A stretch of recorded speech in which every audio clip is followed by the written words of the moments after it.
இந்த உலகத்துக்கு நீங்கள் உப்பாக இருக்கணும். மலை மேல் இருக்கிற பட்டணத்தை போல நீங்கள் இருக்கணும். பேச்சு ஒன்று கிரிய ஒன்றா இருக்கக்கூடாது, ரெண்டும் சேரணும். 1+1 தான் 2. என்ன கரெக்டாக இருக்கணும். பேச்சு ஒன்று கிரிய ஒன்றா இருக்கக்கூடாது. அதான் உருவாக்குகிறவர், வணைஞ்சு எடுக்கிறவர், மகிமைப்படுத்துகிறவர்.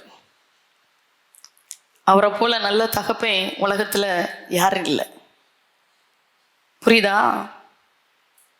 வந்து உட்கார்ந்து இருக்கிறீங்க அப்படின்னா அந்த எல்கேஜிலே இருக்கக்கூடாது, கேஜி கிளாஸ்லேயே இருக்கக்கூடாது, வளரணும். இயேசு அறிஞ்சு எத்தனை வருஷம் ஆயிட்டு? வளர்ந்துருக்கிறீங்களா? முன்ன வந்து ஒரு ஜெபம் நடத்த சொன்னால் நடத்த முடியுமா? காலத்துக்கு இப்போ போதகராக இருக்க வேண்டிய நீங்கள் என்ன குழந்தையா இருக்கிறீங்க? முன்ன வந்து 2 வார்த்தை ஆண்டவர் குறித்து பேச முடியுமா? அப்படின்னா தைரியமாக ஓடி வர முடியுமா? எத்தனை பேர் அந்நிய பாசையை வாங்கியிருக்கிறீங்கன்னா எத்தனை பேர் கை தூக்க முடியும்? புரியுதா? தீர்க்க தரிசனம், கையை நீட்டினோன்னு ஆடணும், கையை நீட்டினோன்னு சுகம் வரணும், அதெல்லாம் 2வது தான். நம்ம தான் அவருக்கு தேவை. நம்ம சரியாக இருக்கணும். என்ன வெயிட்டை தூக்கி ஒரு மேலே வச்சாலும் நம்ம ஆடக்கூடாது. அதுக்கு தான் கொஞ்சம் தாமதிக்கிறாரு. எவ்வளவு நன்மைகளை தூக்கி உங்க மேலே வச்சாலும் நீங்கள் இடறக்கூடாது. 99 வர ஓடிடுவீங்க. ஒன்றில் போய் விழுந்துட்டீங்கன்னா 99 ஓடி பிரயோஜனம் கிடையாது. முடிவு பரியந்தம் நிலைத்திருப்பவனே ரட்சிக்கப்படுவான். அதனால் ஏற்ற இறக்கமே கிடையாது தேவ சமூகத்தில். எனக்கு ரொம்ப வேலை இருக்குது, அதனால் தேவ சமூகத்தில் வர முடியாதுன்னா பரலோகம் அடைப்பு தான். நல்லா புரிஞ்சு கொடுங்க. இங்கேயே தேவ பிரசனத்தில் வந்து உட்கார முடியல, மணியை பார்க்குறவங்களும் வாட முடியாது. அங்கே சதா காலமாக ஆண்டவரை துதிக்க தான் நம்மளை ஆயத்தப்படுத்திட்டு இருக்கிறாரு. தேவ பிரசனத்தில் இருந்து அகமையில். அங்கே வீடுலாம் கிடையாது, அங்கே அடுப்புலாம் கிடையாது. சரி, அங்கே தோட்டம், வேலை செய்ய தோட்டம்லாம் கிடையாது. புரியுதா? இந்த ரோட்டோரத்தில் அப்படியே பிரயாணப்பட்டு வர்றவங்களுக்கு சத்திரம் மாதிரி கட்டி போட்டிருப்பாங்க. என்ன இப்போ சிலதெல்லாம் பார்த்தீங்கன்னா நிறைய இடத்துல பால் அடைஞ்சு அது சத்திரம் தானே சொல்லுவாங்க. ரோட்டோரத்தில் வழி போக்கர்கள் வந்து தங்கும்படியாய். அப்படி பரலோகம் சத்திரம் கிடையாது. சில பேருக்கு வாய் திறந்தோடனே ஆண்டவர் என்ன சோதனை சோதிக்கிறார், என்ன கஷ்டப்படுத்துறாரு, என்ன உபத்திரவப்படுத்துறாரு. அவர் எப்படி உபத்திரவப்படுத்துறாரு? உங்களை உயிரை கொடுத்தவர் உங்களை எப்படி கண்ணீர் வடிக்க வச்சு விடுவார்? அதெல்லாம் வேற இல்லாத வாழ்க்கை. ஆண்டவர் என்ன சோதிக்கிறாரு, என்ன எதுக்கு இவ்வளோ பாடம் எனக்கு தர்றாரு? 2 கல்லனுக்கு மத்தியில் ஒரு கல்லனை போல தொங்கினவர் உங்களை பாடுபடுத்துறதுக்காக தொங்கினாரு. இப்படிலாம் அவரை குறை சொல்றீங்கன்னா, முறுமுறுக்கிறீங்கன்னா உங்க வாழ்க்கை சரியில்லை. இங்க அவர் நல்லவர். நல்லா இருக்கலாம், நல்லா இருக்கலாம். மனுஷன் எதுக்கு தெய்வத்தை தேடி போறான்? நல்லா இருக்கும்படியாய். மனுஷன் எதுக்கு தெய்வத்தை தேடி ஓடுறான்? எனக்கு ஒரு நிம்மதி கிடைக்காதான் சொல்லிதான். எதுக்கு தெய்வத்தை மனுஷன் நாடி ஓடுகிறான்? என் வாழ்க்கையில் கண்ணீர் துடைக்கப்படாதா? என் பயம் மாறாதா? இன்னைக்கு நிறைய பேர் பயந்து வந்து உட்கார்ந்து இருக்கிறீங்க. இருதயத்துல பயம், வியாதியை குறிச்ச பயம், எதிர்காலத்தை குறிச்ச காரணம் இல்லாத ஒரு பயம் இருதயத்துல. இதுல இருக்கிற நிறைய பேருடைய இருதயம் பயத்தினால கலங்கி வந்து உட்கார்ந்து இருக்கிறீங்க. பயத்தை மாற்றி தைரியத்தை தருகிற தேவன் அவர் தான். ஆமென். சொல்லுங்க, இயேசு நல்லவர். ஒரு ஸ்கூல்ல படிக்கிற பிள்ளை லாஸ்ட் எக்ஸாம்ல இந்த ஒரு வருஷம் ஃபுல்லாக அந்த பிள்ளைகளை சரியா கண்காணிக்கல, சாம்பியரி டீச்சர்ஸா இருக்கிறாங்க. அந்த ஸ்கூலை பணத்திற்காக வச்சு நடத்துறாங்க. பிள்ளைகளுடைய எதிர்காலத்தை குறித்து அக்கறை இல்லை. அந்த எக்ஸாம் வருகிற நேரத்தில் நல்லா படிக்கிற பிள்ளைங்க கையில இருந்து பேப்பரை வாங்கி கொடுக்கறதும் புக்கை கொடுத்து எழுதுன்னு சொல்றதும் நல்ல ஸ்கூலுக்கு அழகா? சொல்லுங்களா? நல்ல ஸ்கூலுக்கு அழகா?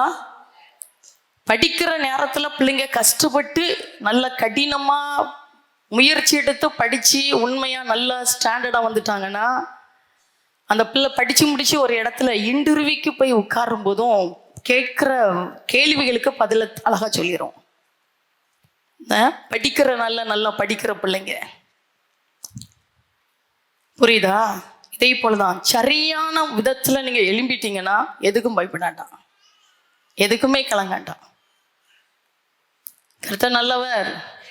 இன்னைக்கு உங்களுடைய தலைவலி போய், இன்னைக்கு உங்களுடைய பிரச்சனை போய், இன்றைக்கு உங்களுடைய கவலை போய் நீங்க எழும்பி போயிட்டீங்கன்னா வெளியில போறதுக்கு முன்னாடி அடுத்த கவலை இருக்கும்.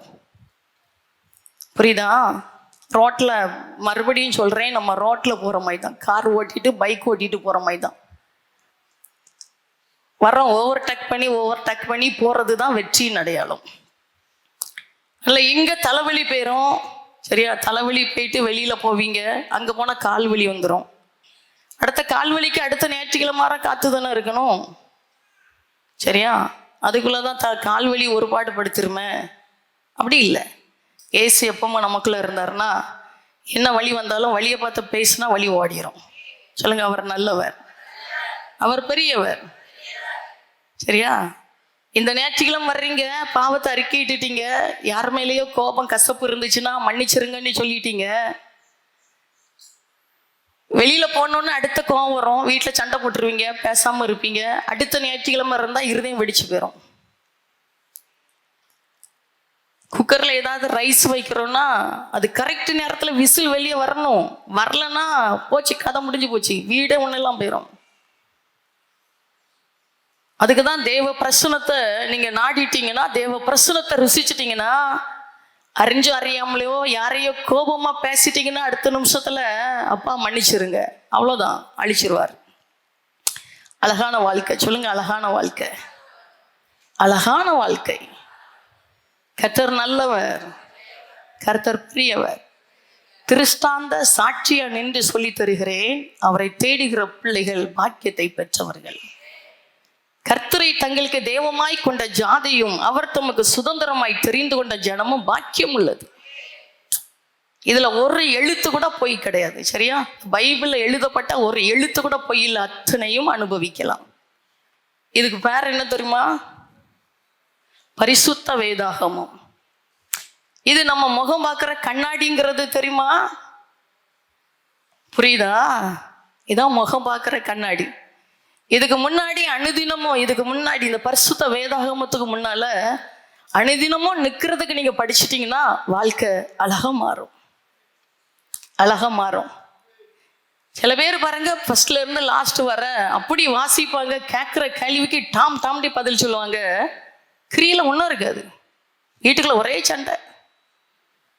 மாமியாரை நேசிக்க தெரியல, மருமகளை நேசிக்க தெரியல, மாமனாரை நேசிக்க தெரியல, என்ன அம்மாவை நேசிக்க தெரியல, அப்பாவை நேசிக்க தெரியல.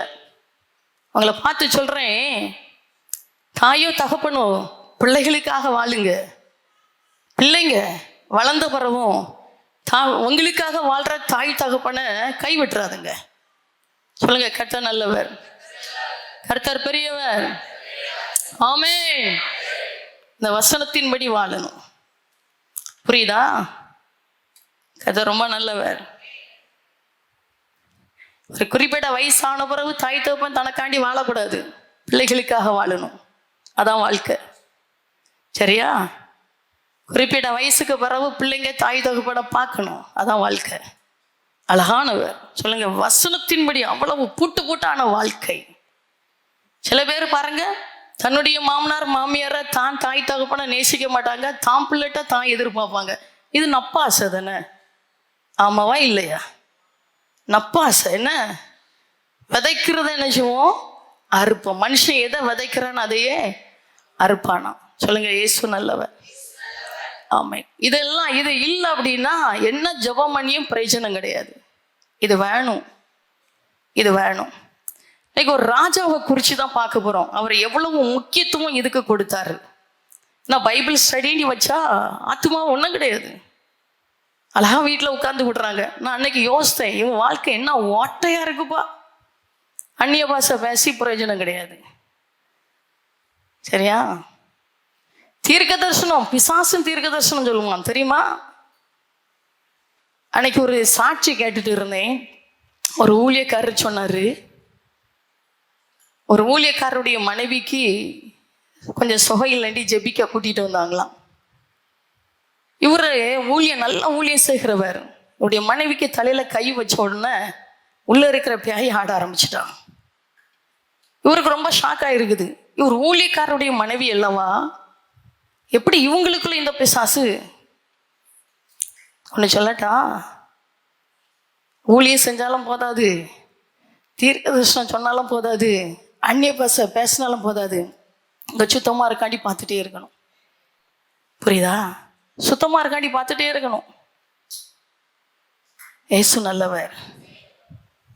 அப்பப்போ கொஞ்சம் கொஞ்சம் அழுக்காயிட்டுனா தேவ பிரசன்னத்தில் போய் அழுக்க கழுவுங்கப்பா சொல்லிகிட்டே இருக்கணும்.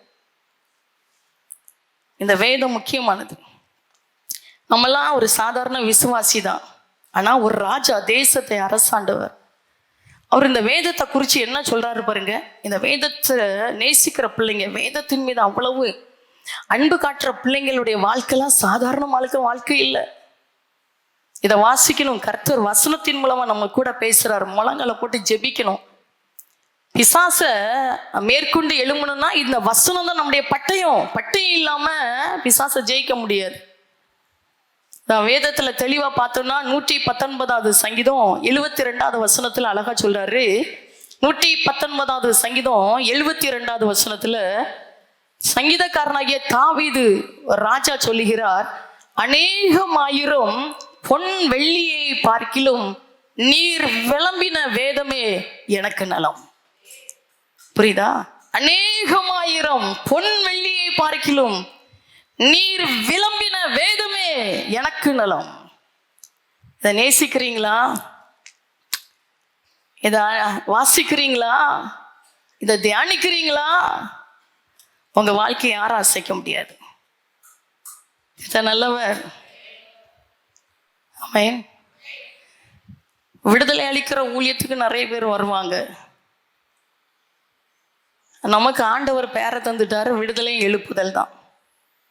விடுதலையை வாங்கணும், கர்த்தருக்காக எழும்பணும். இங்க விடுதலைக்காக வந்திருக்கிற பிள்ளைகளுக்கு விடுதலையின் வார்த்தைகளை தருவார். நீங்க விடுதலையை பெற்ற பின்பு உங்களுக்கு எழுப்புதலுக்குரிய வார்த்தையை தருவார்.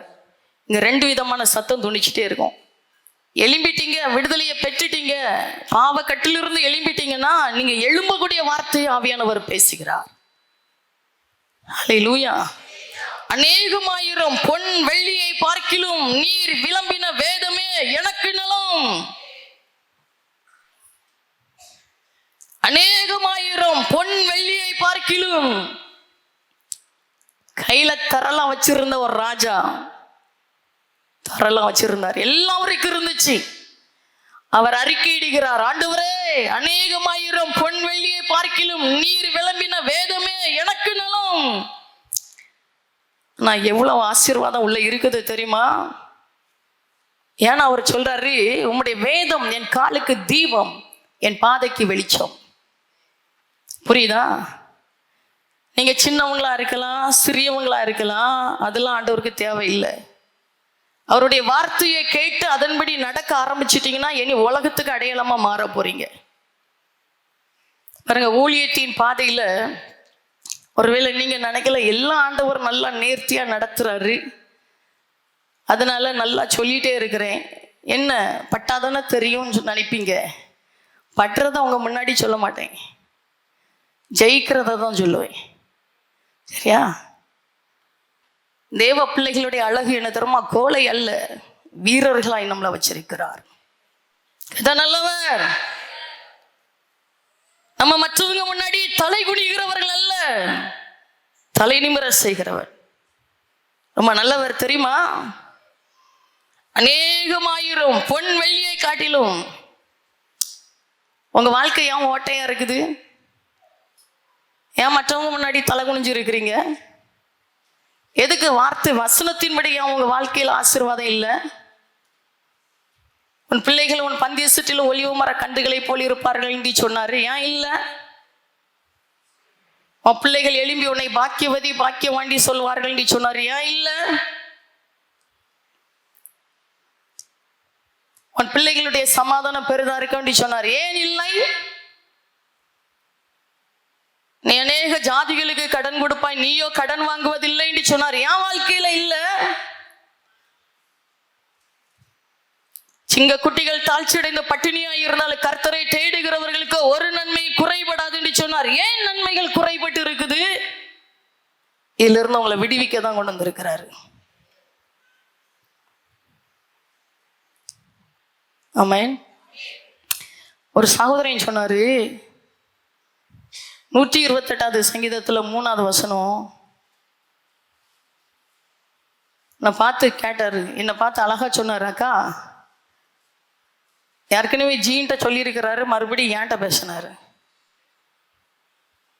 நான் ஜோம்னிட்டு பைபிளை திறந்து ஒரு வசனத்துல கை வச்சு எனக்கு இந்த வசனம் வந்துச்சு.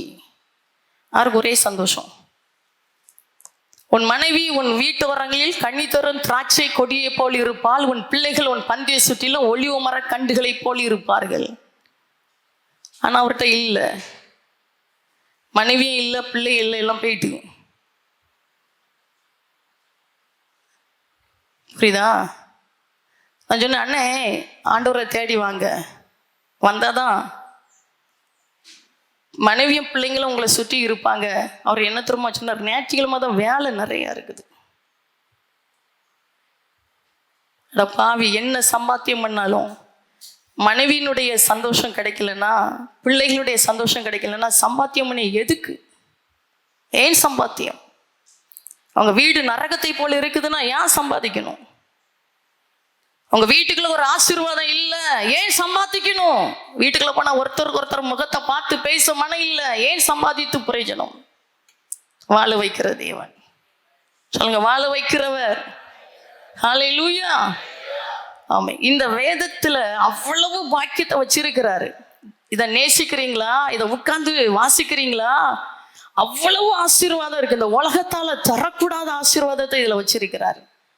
அதான் ஒரு 3 காரியத்தை ரொம்ப வேகமா பார்த்து முடிக்க போறோம். முதலாவது பார்த்தோம்னா சங்கீதம் 1:2 வசனத்தை பார்த்தீங்கன்னா, சங்கீதம் 1:2 சரி, இதை தவிர்த்து வேற யாராவது இன்னைக்கு இந்த வார்த்தைகளுக்கு கீழ்ப்படியாம என் வாழ்க்கை நல்லா இல்லைன்னு அவரை கேள்வி கேட்கக்கூடாது. சரியா? அவரை முறுமுறுக்கவே கூடாது. அவர் ரொம்ப நல்லவர். கையை தூக்கி சொல்லுங்க, ரொம்ப நல்லவர். என் அப்பா தப்பே பண்ண மாட்டாரு. அவர் ரொம்ப இனிமையானவர், அழகுள்ளவர், அழகற்றவரா நமக்காக தூங்கினார். ஆமென். சரி, வசனம் சொல்லுது, இதோ அதே ராஜா தாவீது ராஜா சொல்லுகிறார், கர்த்தருடைய வேதத்தில் பிரியமாயிருந்து. புரியுதா உங்களுக்கு? வசனத்தை கரெக்டா வாசிக்கணும். கர்த்தருடைய வேதத்தில் பிரியமாயிருந்து இரவும் பகலும் அவருடைய வேதத்தில் தியானமாய் இருக்கிற மனுஷன் பாக்கியவான். புரியுதா? கர்த்தருடைய வேதத்தில் பிரியமாயிருந்து. இத கையில எடுத்தோன்னு உயிர் மாதிரி தெரியணும். சரியா? எத்தனை பைபிள் இருந்தாலும் உங்களுக்கு என்று உங்க கரத்துல வாங்கின பைபிளை உயிர் மாதிரி பார்க்கணும். இதுக்கு மேல தூக்கி எதையாவது வைக்கிறது வச்சுட்டா அவங்க இருதயம் துடிக்கணும். அவளுக்கு புரியுதா சொல்றது? உங்க வீட்டுல எத்தனை பேர் கையில பைபிள் இருக்கலாம், எத்தனையோ பேரை பைபிளை வச்சிருக்கலாம். ஆனா உங்க கையில ஒரு பைபிளை வச்சிருக்கிறீங்களா, அது மேல ஏதாவது ஒண்ணு தூக்கி வச்சுட்டா கூட உங்க உள்ளம் துடிக்கணும். அதான் உயிர், அதான் உயிர். புரியுதா? சொல்லுங்க, அவர் நல்லவர், அவர் பெரியவர். பாருங்க, நாங்க வச்சுட்டு போயிடுவேன். ஒரு நாள் அங்க இருக்கும், ஒரு நாள் இங்க இருக்கும், சில தூசி இருக்கும், நான் துடைப்பேன். ஆனா என்னுடைய கையில வாசிக்கிறதுக்குன்னு ஒரு பைபிள் வச்சிருக்கேன் பாருங்க, யாரும் தொட விட மாட்டேங்க. இதுங்க வேணும்ல, அங்க இருக்கிறத இங்க தூக்கிட்டு வர முடியாத. இங்க இருக்கும், சில பேர் அப்படி தூக்கி வைப்பாங்க, இப்படி வச்சிருப்பாங்க, சில பூட்டி வச்சிருப்பாங்க. அங்க இருக்கும், இங்க தூக்கி வச்சுட்டு போவாங்க. எனக்கு ஒன்றும் வலிக்காது, வலிக்காது. ஆனா வீட்டுல டேபிள்ல ஒரு பைபிள் வச்சிருக்கேன் பாருங்க, ஏதாவது ஒரு கர்ச்சிப்பை மேல தூக்கி வச்சுட்டாலும் அப்படி உருண்டி வரோம் பாருங்க. என் திருமான் நம்மளை தூக்கி சுமக்கிறது இதுதான். ஹல்லேலூயா. என் ஆண்டவர் எவ்வளவு பெரியவர், அவ்வளவு பெரிய வல்லமை இதுல வச்சிருக்கிறாரு. இதை நீங்க சரியா தியானிக்காததுனால்தான் வாழ்க்கை நல்லா இல்ல. கர்த்தருடைய வேதத்தில் பிரியமாயிருந்து, சரியா, பிரியமாயிருந்து. பிரியம், பிரியம். என் பிரியமே ரூபவதியே, என்ன பிரிய கண்ணுக்கு இனிமையானவளே, கண்ணுக்கு இனிமையானவனே, என் பிரியமே. அவருடைய வேதத்துல பிரியமாயிருந்து இரவும் பகலும் வேதத்தில் தியானமாயிருக்கிற மனுஷன் பாக்கியவான். ஒரு ராஜா என்ன அழகா சொல்றாரு, என்ன அவரால் எப்படி தியானிக்க முடியும்? யோசித்திருக்கிறீங்களா? யோசித்திருக்கிறீங்களா?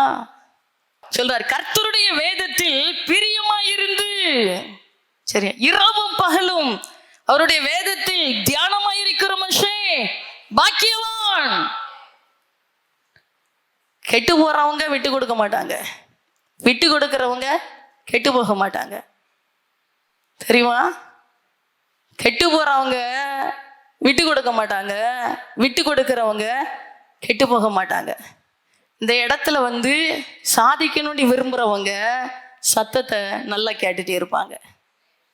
இல்லைன்னா இருந்தது போல எலும்பி போயிட்டே இருப்பீங்க. எவ்வளவு மழை பெஞ்சாலும் ஓட்டாங்கண்ணி அப்படின்னா ஓடு உடஞ்சி போன ஓடு முளைக்காது. சரியா? எவ்வளவு மழை பெஞ்சாலும் உடஞ்சி கிடக்கிற ஓடு முளைக்காது. இனி பரிசுத்த ஆவியான பலத்துல சொல்றேன், இனி உங்க வாழ்க்கை அடையாளமாய் மாறப்போகுது. இது நல்லவர். இரவும் பகலும் கர்த்தருடைய வேதத்தில் தியானமாய் இருக்கிற மனுஷன் பாக்கியவான். ஏன் அழகா சொல்றாரு. அடுத்த வசனத்தை பார்த்தீங்கன்னா, அவன் நீர்கால்களின் ஓரமாய் நடப்பட்டு, அவன் நீர்கால்களின் ஓரமாய் நடப்பட்டு தன் காலத்தில் தன் கனியை தந்து. தன் காலத்தில் தன் கனியன்னா சின்ன பிள்ளையில ஒரு கனி, வாலிப வயசு வந்தோன்னா ஒரு கனி, வளர்த்தி ஆகணும்னு ஒரு கனி, முதிர் வயதுல ஒரு கனி. தன் காலத்தில், அதான் அதனதின் காலத்தில் அதனதின் காரியத்தை நேர்த்தியாய் செய்கிற தகப்பனா. உங்க வாழ்க்கையே கனி நிறைஞ்ச வாழ்க்கையா மாறிடும். அதான் தன் காலத்தில் தன் கனியை தந்து இலை உதிராயிருக்கிற மரத்தை போல் இருப்பான், அவன் செய்வது எல்லாம் வாய்க்கும். கைகளை தட்டி அப்பா மகிமைப்படுத்தி ஹல்லேலூயா. ஆமென். என்ன நல்ல தகப்பன், என்ன எப்படி காஞ்சு போக விடுவாரு, எப்படி வாழ்க்கை பட்டு போக விடுவாரு, எப்படி தரித்திரத்துல விடுவாரு, எப்படி வறுமையில விடுவாரு, எப்படி பஞ்சத்துல விடுவாரு. ஒண்ணுமே இருக்காது, ஆனா நடக்கும். சரியா? எதுவுமே இல்லை, ஆனா சரியா நடக்கும். எதுவுமே இருக்காது, ஆனா குறையில்லாம நடத்துவார். அதான் அவருடைய அன்பு.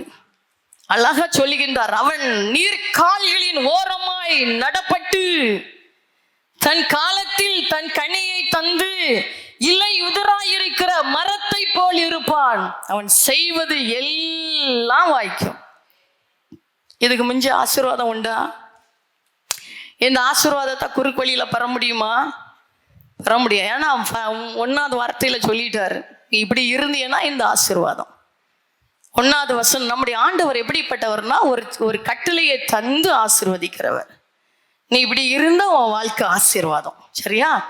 மனுஷன் தந்திரசாலி, அந்த மனுஷனை படைச்சவர் அதை காட்டிலும் தந்திரசாலி. சரியா?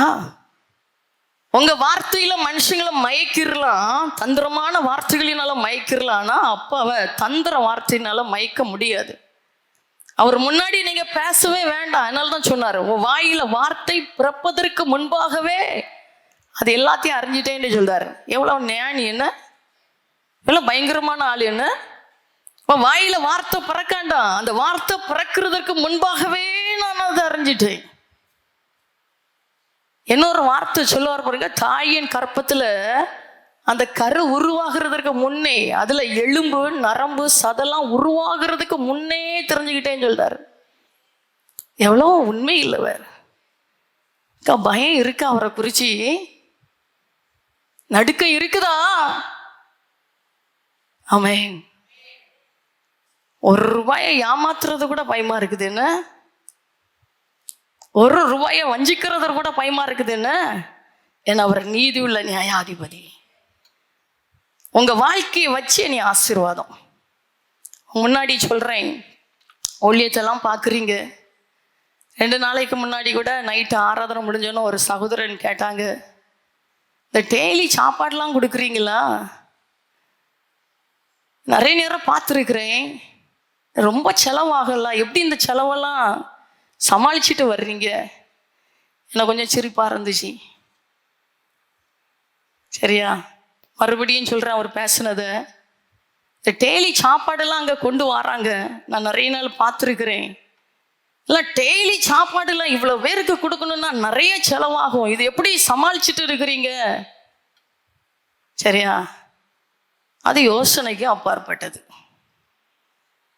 அறிவுக்கு புலப்படாதது. உங்ககிட்ட கேட்டு வாங்கி செஞ்சா அவர் யாருன்னு தெரியாது. புரியுதா? 5 கிலோ அரிசியை கொண்டு வைங்க, 10 கிலோ அரிசியை கொண்டு வைங்க, ஒரு மாசத்துல 31 நாளில் ஒரு நாள் சாப்பாடு போகிறப்ப நீங்கள் எடுத்துருங்கண்டி மைக்கை பிடிச்சி இந்த கூட்டத்துக்கு நடுவில் சொல்லிட்டா அவர் ஹீரோ, நீங்கள் ஹீரோவாக மாறிடுவீங்க. புரியுதா? இப்போ ஹீரோவாக இருந்த நம்மளை தான் அப்பா ஹீரோவாக மாற்றி வச்சிருக்கிறாரு. சொல்லுங்க, அவர் நல்லவர், அவர் நல்லவர். அவருக்கு நல்லா தந்தும் நடத்த தெரியும், எல்லா வாசலை பூட்டி வச்சுட்டு அவருக்கு நடத்த தெரியும்.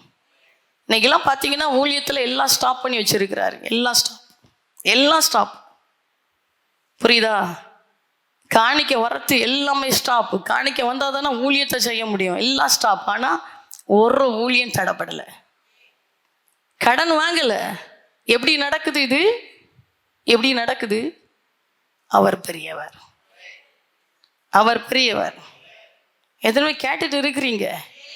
தேவ பிள்ளையே, இயற்கைக்கு அப்பாற்பட்டவர், யோசனைக்கு புலப்படாதவர். நீ சாதிக்க விரும்புறியா? ருசித்து பார். தாவீது ராஜா அழகா சொல்லுகிறார், கர்த்தர் நல்லவர் என்பதை ருசித்து பாருங்கள். அவர் மேல் நம்பிக்கையா இருக்கிற மனுஷன் பாக்கியவான். அவ்வளவுதான், அவ்வளவுதான். பணத்தை கொண்டு போனா துணி கடையில துணி எடுத்துடலாம், பணத்தை கொண்டு போனா சூப்பர் மார்க்கெட்ல போய் அந்த மாசத்துக்கு தேவையான பொருளை வாங்கிடலாம். பணத்தை கொண்டு போனா இங்க இருந்து சென்னை வரை போறதுக்கு பஸ்ஸுக்கு பதிலாக பணம் இருந்துச்சுன்னா ஃப்ளைட்ல பறந்து போயிடலாம். கையில பணம் இருந்துச்சுன்னா இங்க இருந்து திருநெல்வேலிக்கு போறதுக்கு பஸ்ல போறதுக்கு பதிலாக கார் வாங்கி வச்சு கார்ல பிரயாணப்பட்டுடலாம். ஆனா தேவ சமூகத்துல இறக்கத்தை பெற்றுக்கொள்றதுக்கு பணம் செல்லாது. சொல்லுங்க, பணம் செல்லாது. கேக்குதா? பணம் செல்லாது. அப்ப எதுக்கு காணிக்கப்பட்டி வச்சிருக்கிறீங்கன்னு நினைக்கிறீங்களா? இது பிள்ளையா மாறி தகப்பன் தர்ற ஆசீர்வாதத்தை அவர் ராஜ்யத்தை கட்டுறதுக்கு. ஆமென். இந்த காணிக்கப்பட்டி ஏண்டி தெரியுமா? பிள்ளையை ஆசீர்வதிச்சு பிள்ளை கையில கொடுக்குறாரு. நீ ஏழைகளுக்கு செய், நீ ராஜ்யத்தை கட்டு, நீ ஊழியக்காரங்களை தாங்கு. இதுக்கு தான் இந்த பெட்டியை தவிர தகப்பை இதை எடுத்து சாப்பிட மாட்டார். வெள்ளியும் பொன்னும் என் ஆண்டவருடையது. நல்லா கைகளை தட்டி, நல்லா கையை தட்டி ஹல்லேலூயா. வெள்ளியும் பொன்னும் அவருடையது, வானமும் பூமியும் கர்த்தருடையது, பூமியும் அதனுடைய குடிகளும் அவருடையது. அவர் பயங்கரமானவர். சொல்லுங்க, அவர் நல்லவர். நடனமாடி ஸ்தோத்தரிப்பேன், நான் உம்மை துதிப்பேன், கைத்தாள ஓசையுடன் கர்த்தர் நான் உம்மை துதிப்பேன். Yes Lord. நடனமாடி ஆமென் ஸ்தோத்தரிப்பேன், நான் உம்மை துதிப்பேன், கைத்தாள ஓசையுடன் கர்த்தர் நான் உம்மை துதிப்பேன். ஆண்டவரே, உம்மை பிரிந்து யாரிடத்தில் போவோம்? ஆண்டவரே, உம்மை பிரிந்து யாரிடத்தில் போவோம்? வாழ்வு தரும் வசனமெல்லாம், வாழ்வு தரும் வசனமெல்லாம் உம்மிடம் தான் உண்டு ஐயா, உம்மிடம் தான் உண்டு. நடனமாடி ஸ்தோத்தரிப்பேன், நான் உம்மை துதிப்பேன், கைத்தாள ஓசையுடன் கர்த்தர் நான் உம்மை துதிப்பேன். நடனமாடி ஸ்தோத்தரிப்பேன் நாதா, நான் உம்மை துதிப்பேன். கைத்தாள ஓசையுடன் கர்த்தர் நான் உம்மை துதிப்பேன். ஆமென். அற்புதமே, அதிசயமே, ஆலோசனை கர்த்தரே, அண்டி வந்தோம் ஆறுதலே, அடைக்கலமானவரே சொல்லி தந்து உருவாக்கி நேர்த்தியான பாதையில நடத்தி பந்தி ஆயத்தம் பண்ணி தலையை உயர செய்கிற தகப்பன். சொல்லுங்க, அவர் நல்லவர், அவர் நல்லவர். வாழ்க்கைங்கிறது கஷ்டம் இல்லை. பக்கத்தை பார்த்து சொல்லுங்க, கஷ்டமே இல்லை. வாழ்க்கை கஷ்டமா தெரியுதா? கஷ்டம் இல்லை. சரியா? தகப்பன் தோல்ல தூக்கி சுமப்பார். நடக்கிற பாதையில கையை பிடிச்சிட்டு நடத்துவாரு. நடக்க முடியாத பாதை வரும்போது தோல்ல தூக்கி சுமப்பார். அவர் நல்லவர், அவர் நல்லவர். சொல்லுங்க, அவரை போல நல்ல தகப்பன் உலகத்துல யாரும் இல்லை. எல்லாருக்கும் வர்றது மாதிரி நமக்கும் பாடுகள் வரும். ஆனா அந்த பாடுகளை நம்ம ஃபேஸ் பண்ற விதம் வித்தியாசமானது. உங்களுக்கு புரியுதா? எல்லாத்தையும் மாதிரி பாதையில தான் நம்மளை நடத்துவார். ஏன்னா நடக்கிறோம். உலகத்தில் உங்களுக்கு உபத்திரம் உண்டு, ஆனாலும் திடன் கொள்ளுங்கள், நான் உலகத்தை ஜெயித்தேன். எல்லாத்தையும் மாதிரி காத்து வீசுகிற பூமியில தான் வாழ்ந்துட்டு இருக்கிறோம். ஆனா இந்த காற்று அவருடைய பிள்ளைகளை சேதப்படுத்தாது. ஆமென். மனுஷன் முன்னாடியும் விட்டு கொடுக்க மாட்டாரு, பிசாசு முன்னாடியும் விட்டு கொடுக்க மாட்டாரு. அப்பா மட்டும் பிடிக்க தெரிஞ்சிட்டுனா போதும், அவர் உங்களை பார்த்துக்கிடுவார். சரியா? அப்பா பிள்ளைய பார்த்துக்கிடுவார். அந்த பிள்ளைக்கு தூதர்களை பணிவிட ஆவியா வச்சிருக்கிறாரா உங்களுக்கு தெரியுமா? உங்களை வேலைக்கு பணிவிட ஆவிய தந்திருக்கிறார் தெரியுமா? அப்ப நம்ம எவ்வளவு கொடுத்து வச்சவங்க என்ன?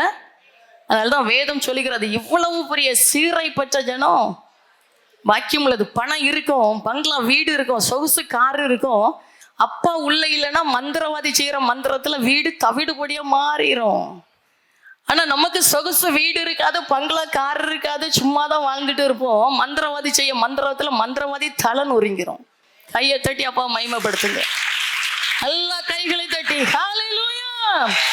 அக்கினியில் நடந்து வந்தோம், சேதம் ஒன்றும் இல்லை அப்பா.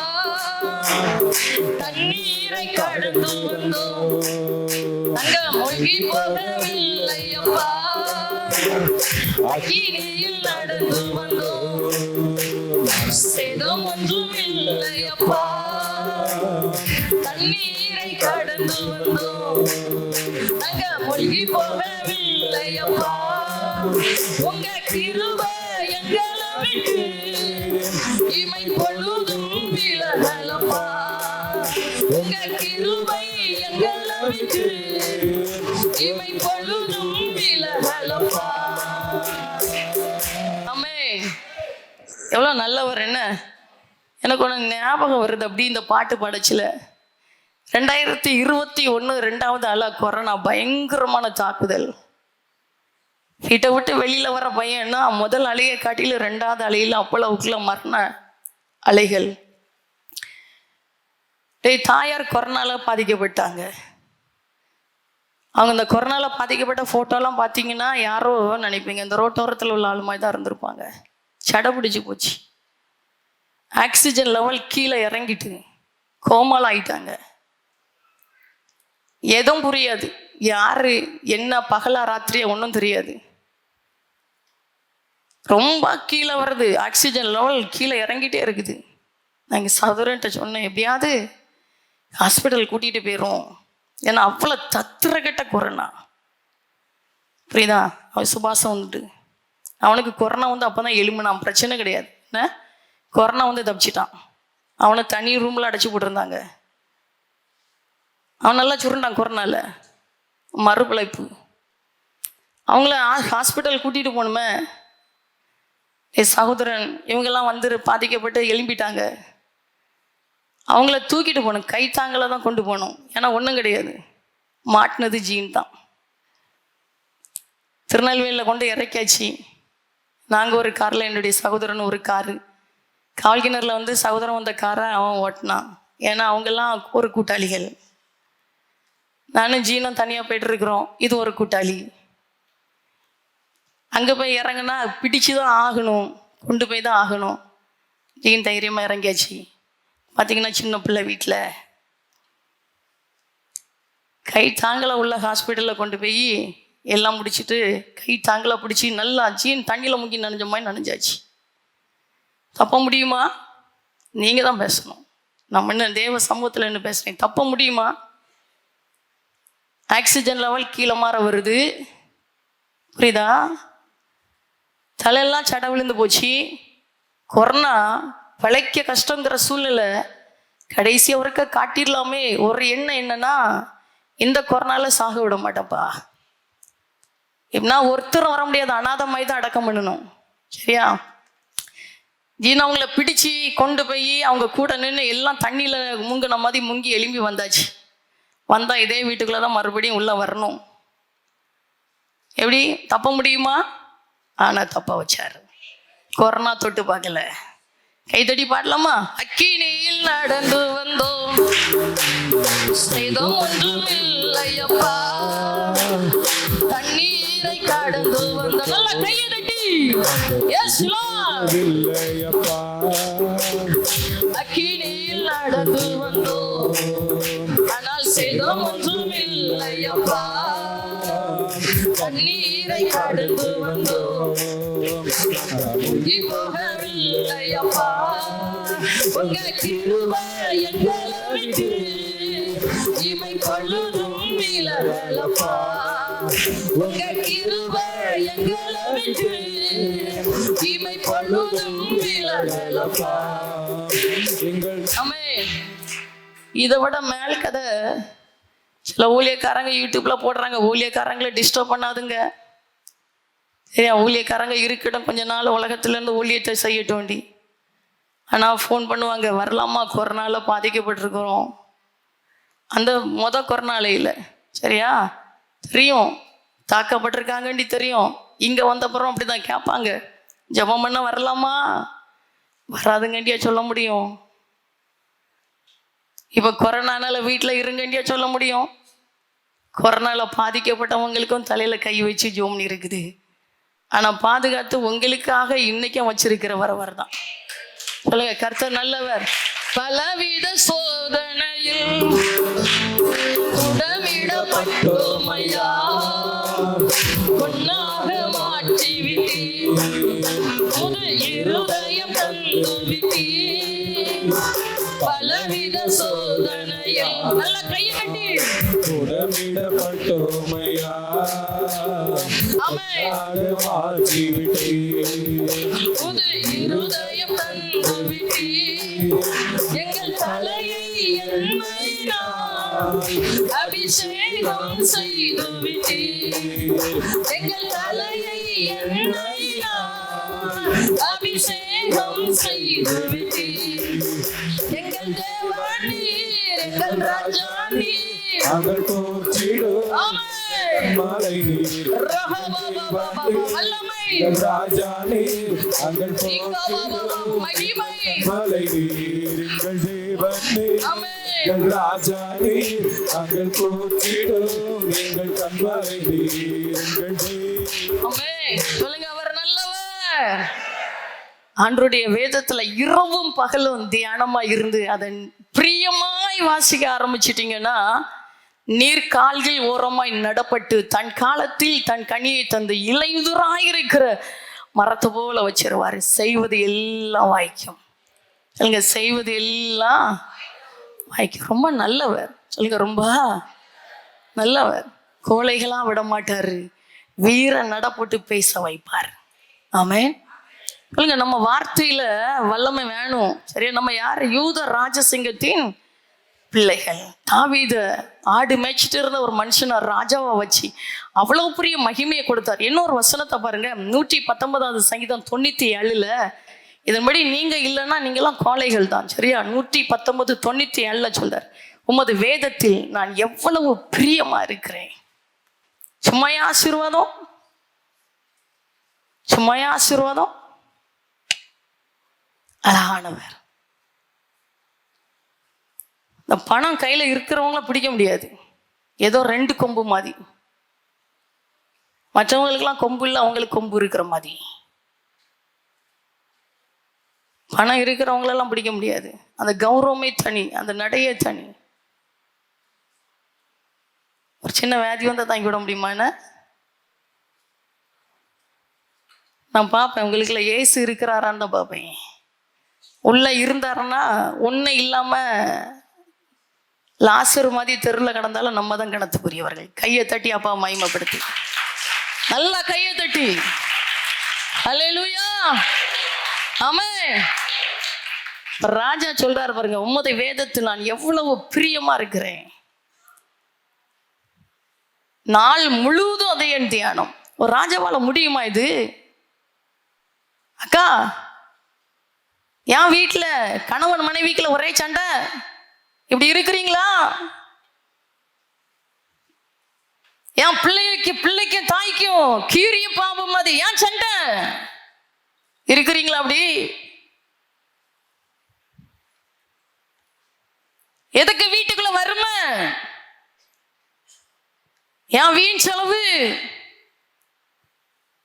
எதுக்கு வீட்டுக்குள்ள இருக்க மனம் இல்ல, வீடு நரகத்தை போல தெரியுது, ஏன் இப்படி வாழ்றீங்களா?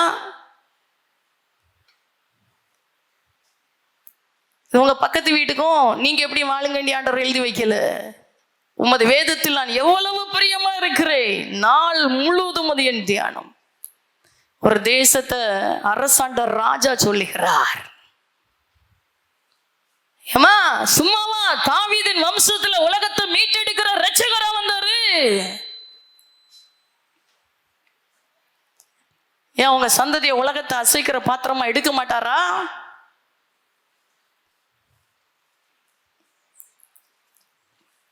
உங்க பிள்ளைகளை உலகத்துக்கு ஆசீர்வாதமா மாத்த மாட்டாரா? இப்படி இருக்கிறீங்களா? இருக்க ஆசை இருக்குதா? எதுக்கெல்லாமா ஆசை இருக்குது, என்னெல்லாமா பண்ணணும்டி ஆசை. ஒரு சின்ன கை வலி வந்துடக்கூடாது, உடனே ஹாஸ்பிட்டல் ஓடணும். ஏன் கூட 5 வருஷம் ஓடுற இருக்குதான். எங்க போவீங்க? அதான் சொன்ன, மதிகடனே உன் ஆத்துமா இந்த ராத்திரி நேரத்தில் உன்னை விட்டு எடுபட்டு போனால் நீ சேர்த்து வைத்தவைகள் யாருடையதா? இயேசுல இருக்கிறாரா? எதுக்கு தாவீதின் வம்சத்துல உலகத்தை மீட்டெடுக்க ரட்சகரா வந்தாரு? அவர் சொல்லுகின்றார், உமது வேதத்தில் நான் எவ்வளவு பிரியமா இருக்கிறேன், நாள் முழுவதும் அது என் தியானம். வேற வாய்ப்பே கிடையாது, வாய்ப்பே இல்லை. எதுக்கு நம்ம வாழ்க்கையில இன்னும் நடக்கல? சொல்லட்டா, நீங்க தான் அடையாளம், நீங்க தான் அற்புதம். அவர் யாருங்கிறத உங்களை கொண்டுதான் காட்டுவாரு. சரியா? அவர் இனி பூமியில எழுந்தருலாம் வந்து நிற்க மாட்டாரு. இப்போ வருவார், 2ஆவது விஷம் வருவார். மாறனாதா சீக்கிரம் வாருமையா. அழகான பாட்டு பாடி பார்ப்போமா? சந்தோஷமா இருக்கிறீங்களா? எத்தனை பேர் உலகத்தை கலக்க ஆசை? எத்தனை பேர் கலைக்கிறலான்னு நினைக்கிறீங்க? கலக்காம விடக்கூடாது. ஆமென். சீக்கிரம் பாடலாம். சீக்கிரம் வரப்போகும் ராஜாதி ராஜாவே, உம் வருகைக்காக காத்திருக்கிறேன். சீக்கிரம் வரப்போகும் ராஜாதி ராஜாவே, உம் வருகைக்காக காத்திருக்கிறேன். உம்மோடு சேர்ந்து வாழ ஆசைப்படுகிறேன். முகத்தை பார்க்க நான் ஆசைப்படுகிறேன். உம்மோடு சேர்ந்து வாழ ஆசைப்படுகிறேன்.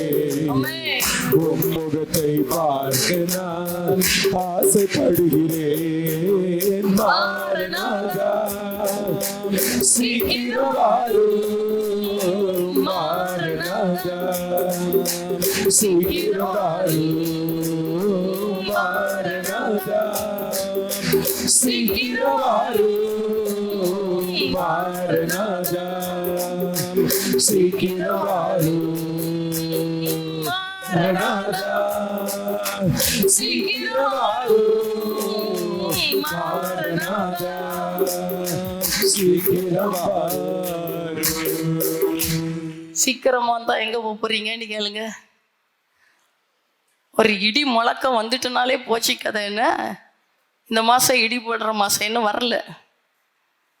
ஏன்னா நான் கொஞ்சம் இடி மின்னல்னா நம்ம கொஞ்சம் அதிர்ச்சி தான். அதனால் இந்த மாதம் வந்தாலே நம்ம கொஞ்சம் அதிர்ச்சியாக தான் இருக்கும். அதான் சொன்ன, முன்னாடி சின்ன பிள்ளைல ரொம்ப பயப்படும் இடி மின்னல்னா. இப்போ பாருங்க, எங்கேயாவது மீட்டிங்கில் மாட்டிக்கிடுவேன். சரியா? இங்கே நைட்டு ஆராதனையில் வெளிச்சம் அப்படியே உள்ளே வந்து விழும். என்ன நம்ம பயந்தாங்குழி மாதிரியாக காட்ட முடியும்? அழகாக சொல்லுவாங்க, கீழே விழுந்தாலும் மீசையில் மண் ஒட்டக்கூடாதான். என்ன நடந்தாலும் நடக்கட்டுங்க, தண்ணியில் நீந்துற மாதிரி நீந்துறது தான். இடி வந்துட்டா ஒரு பாருங்க, ஒரு கன்வென்ஷன் போயிருந்தோம், வெளியில் வச்சு நடந்து, மழையே இல்லை, காதுக்குள்ள வந்து விழுது பாருங்க இடி. முன்ன பளிச்சு பளிச்சுன்னு விழுது. எப்படி இருக்கும் பாருங்க. இப்படிதான் புடமிட்டு எடுத்தாரு. ஒரு இடி மின்னலுக்கே நம்மளால பதில் சொல்ல முடியலன்னா மாறனாதான் சீக்கிரம் வரணுமையான்னு சொல்றேன். எங்க போய் ஒளிவோம் சொல்லுங்க? ஏசு நல்லவர். சந்தோஷமா இருக்கிறீங்களா? குறையே வைக்க மாட்டார். ஹல்லேலூயா. நம்முடைய வேதத்தில் எவ்வளவு பிரியமா இருக்கிறேன். நாள் முழுதும் அது என் தியானம் ஆண்டவரே. நாள் முழுவதும் அது என் தியானம். அன்றைய வேதத்துல இரவும் பகலும் தியானமா இருந்து அதை பிரியமா நேசிக்க ஆரம்பிச்சிட்டிங்கன்னா, பிரியமா அதன் மீது வாஞ்சை கொள்ள ஆரம்பிச்சிட்டிங்கன்னா ஒரு நன்மை குறைபடாது. கையை வை சொல்லுங்க, ஒரு ஆசீர்வாதம் குறைபடாது, ஒரு நன்மை குறைவே படாது. அழகாக நடத்துவார், ஆச்சரியமா நடத்துவார். ஆமென். உங்களை பார்த்து சொல்றேன், கலைக்கிடலாம். அவரை மட்டும் நேசிச்சிட்டிங்கன்னா கலைக்கிடலாம், உலகத்தை கலைக்கிடலாம். தாவீது ராஜா கலக்குனது போல நீங்க உலகத்தை கலக்குறதற்கு தகப்பன் உதவி செய்வார். ஹல்லேலூயா.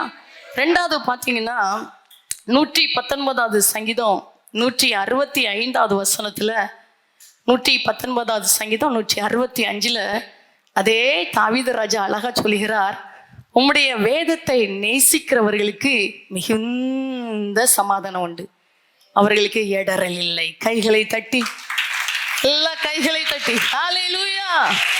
உம்முடைய வேதத்தை நேசிக்கிறவர்களுக்கு மிகுந்த சமாதானம் உண்டு, அவர்களுக்கு இடறல் இல்லை.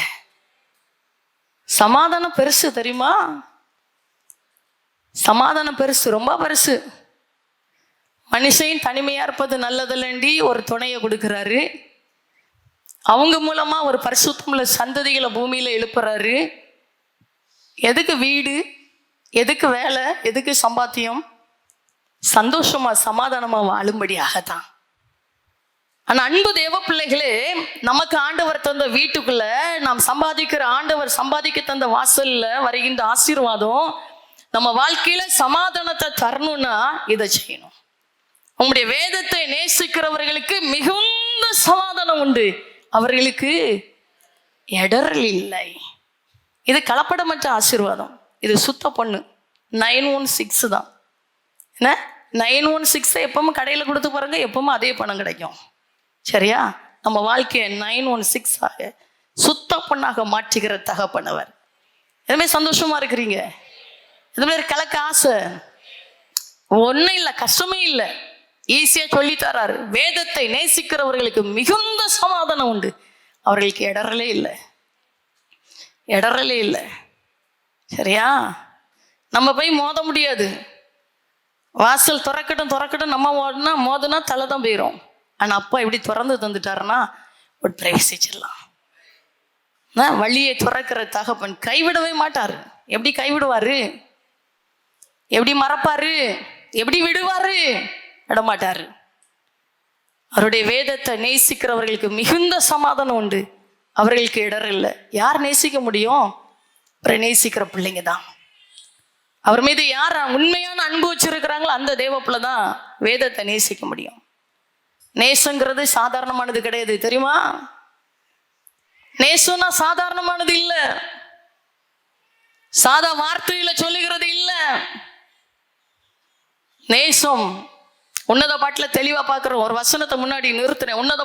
உன்னத பாட்டு 8:6 அந்த கீழே பார்த்தீங்கன்னா, நேசம் மரணத்தை போல் வழிதான், சரியா? நேசம் மரணத்தை போல் வலிது, நேச வைராக்கியம் பாதாளத்தை போல் கொடிதாய் இருக்கிறது. அதன் தழல் அக்கினி தழலும் அதன் ஜுவாலை கடும் ஜுவாலையுமாய் இருக்கிறது. நேசம், நேசம். அதனால்தான் தாவீது ராஜா சொல்லுகிறார், உம்முடைய வேதத்தை நேசிக்கிறவர்களுக்கு மிகுந்த சமாதானம் உண்டு, அவர்களுக்கு இடரல் இல்லை. சொல்லுங்க, அவர் நல்லவர். எப்போ நல்லவரண்டி தெரியும்? எப்போ நல்லவரண்டி தெரியும்? துன்ப நேரத்துல. தண்ணியின் அருமை எப்போ தெரியும்? தண்ணி தாகம் வரைச்சல. அதன சாப்பாட்டின் அருமை எப்போ தெரியும்? பசிக்கிற நேரத்துல. பணத்தின் அருமை எப்போ தெரியும்? தேவை வரும்போது. அங்கங்க கிடந்து சில்லறைய பொறுக்கும் பாருங்க, அப்பதான் பணத்தின் அருமை தெரியும். புரியுதா? சொல்லுது தெரியுதா? சரீர ஆரோக்கியத்தின் நன்மை எப்ப தெரியும்?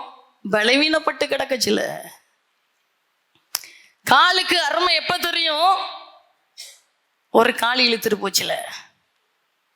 கைக்கு அருமை எப்ப தெரியும்? ஒரு கை இப்படி விழுந்து கிடக்கச்சில. சரியா?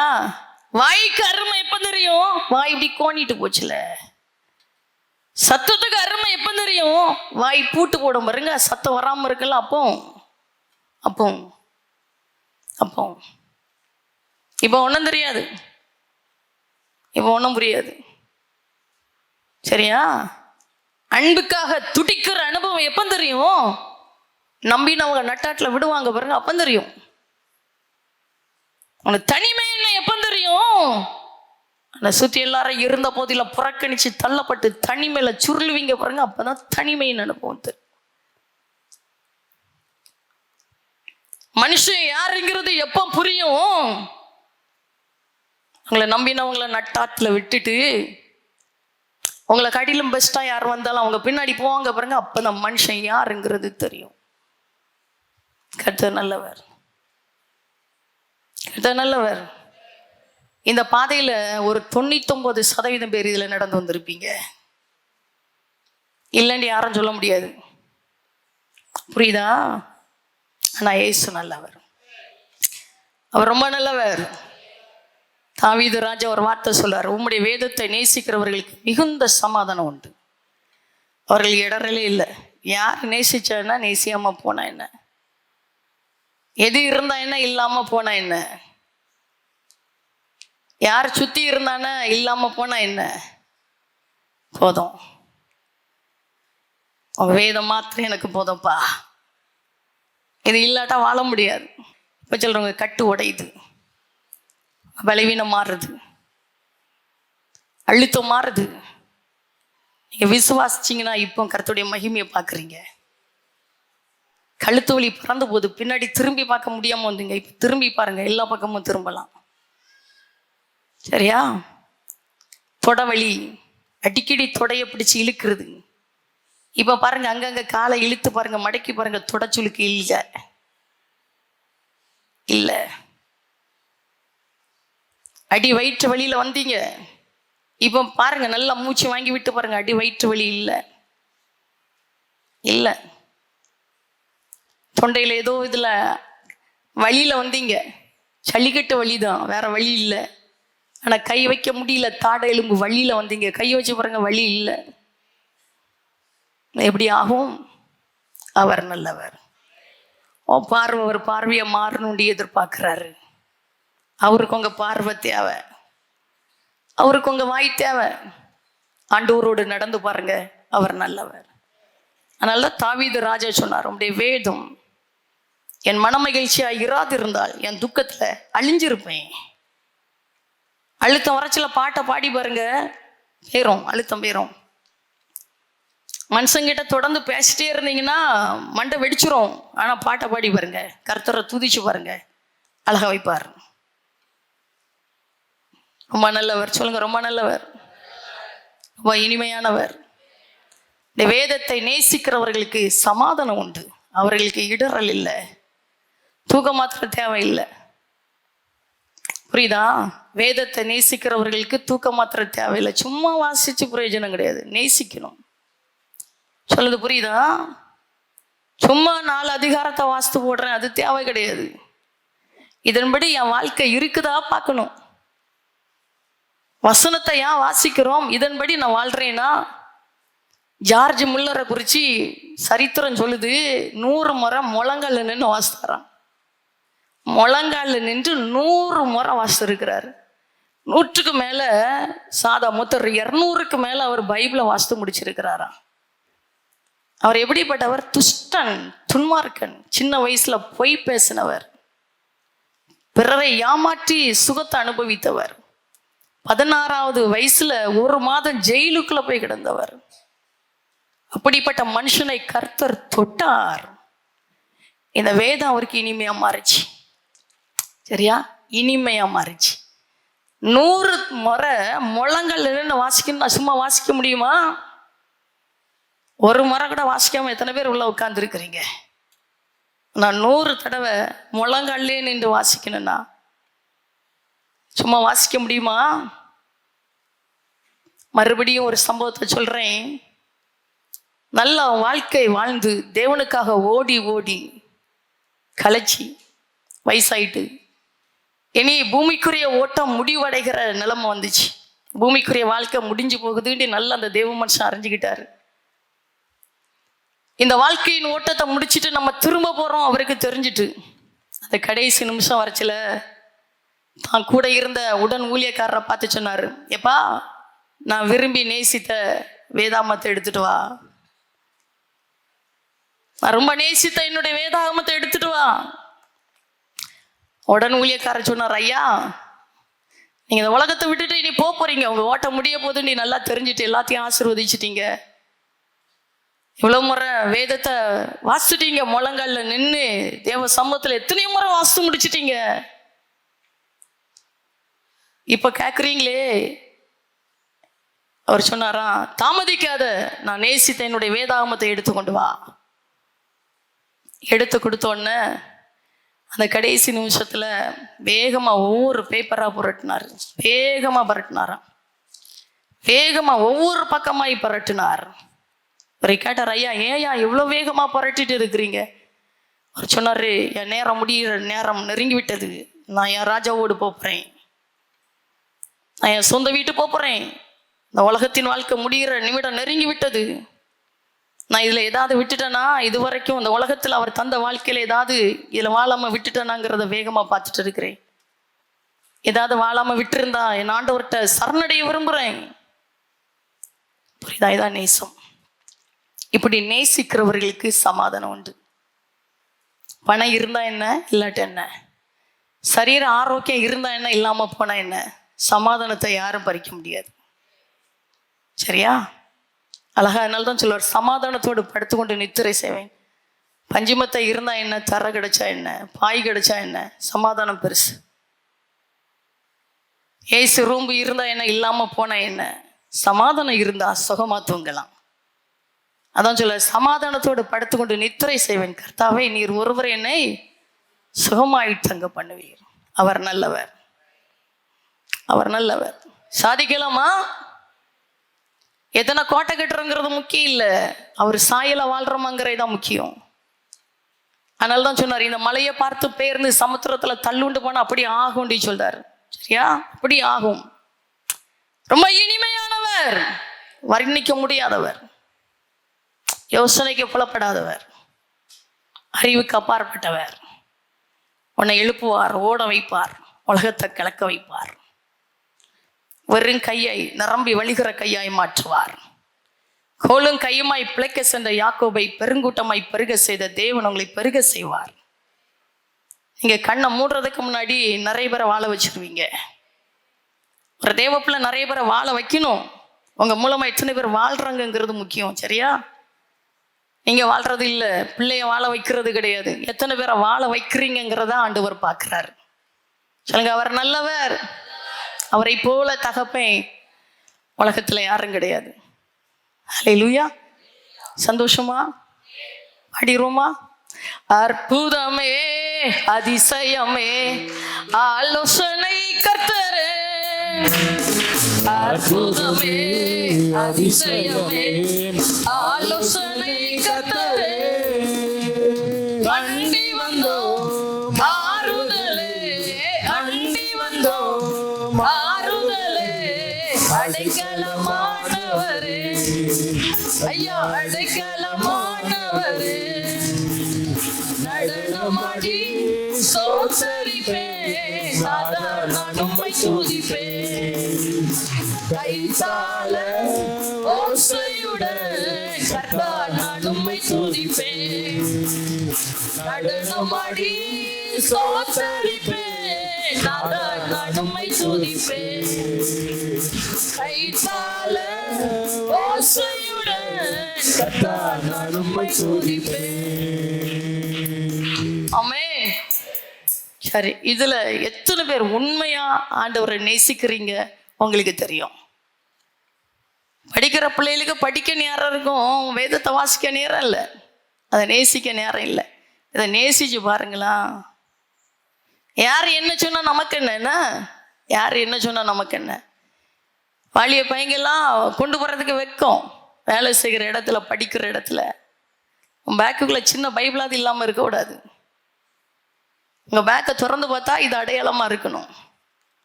தலையை வெட்டி போட்டா என்ன, நம்ம அடையாளம் இதுதான். பொய்யை சமைக்கலையே, உண்மையை தானே சமைக்கிறோம். உலகத்தை படைச்சுவரை தானே மகிமைப்படுத்துகிறோம். இது நம்ம அடையாளம், இது பட்டயம். ஆமென். இதை சும்மா பிடிச்சி பிரயோஜனம் இல்லை, சரியா? இதை பிடிக்கிறவங்க கை இருக்கு பாருங்க, வெயிட்டாக இருக்கணும். சும்மா பிடிச்சா பிரயோஜனம் கிடையாது.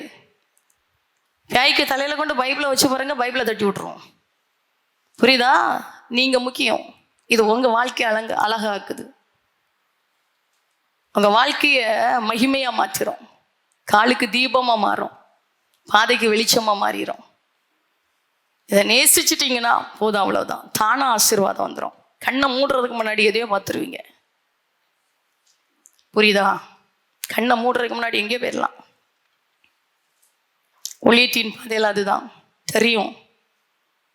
என்னைக்கும் சொல்லுவேன், உயிர் இருக்குப்பா, சாதிக்காம விட மாட்டேன். உயிர் இருக்குது, கலக்காம விட மாட்டேன்.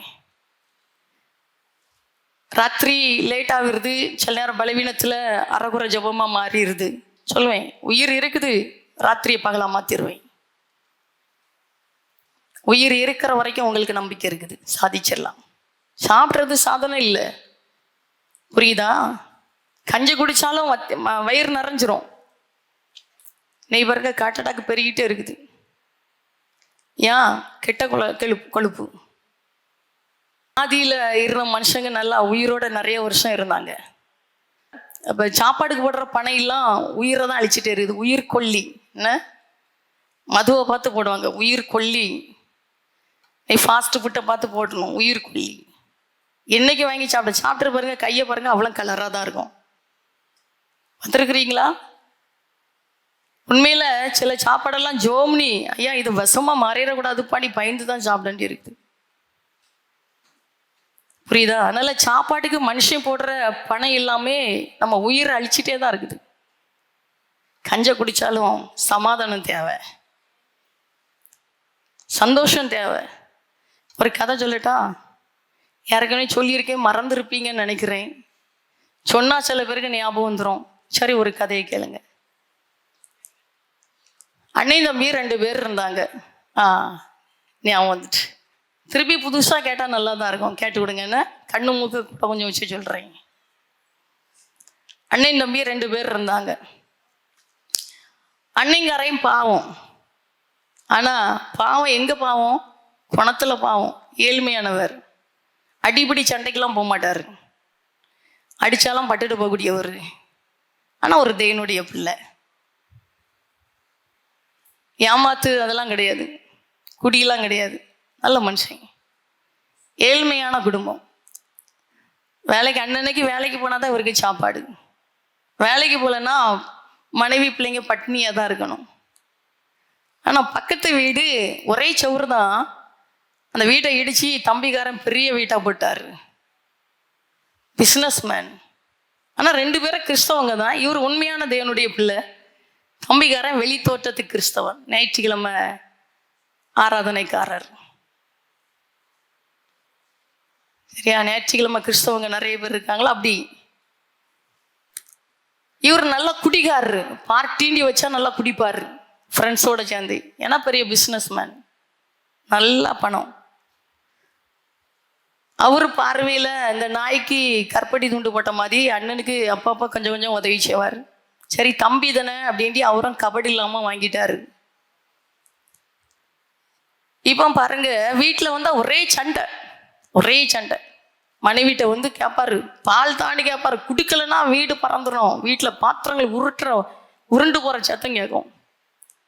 ஒரே சண்டை, கணவன் மனைவி பிள்ளைங்களுக்குள்ள ஒரே சண்டை, ஐக்கியம் இல்லை. இது இந்த அண்ணனுக்கு ரொம்ப கஷ்டமா இருந்துச்சு.